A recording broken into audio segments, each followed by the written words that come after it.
Insiden memilukan terjadi di perempatan Simpang 4 Lampu Merah, Kota Biren, Kabupaten Biren, Provinsi Aceh.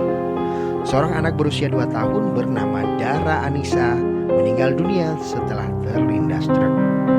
Dilansir seramnews.com, peristiwa itu terjadi pada Minggu sore 7 Mei sekitar pukul 15 waktu Indonesia Barat.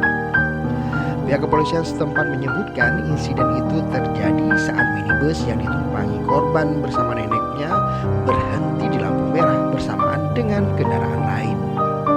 Namun, saat lampu hijau kendaraan kembali jalan, korban tiba-tiba jatuh ke jalan dari pintu belakang minibus.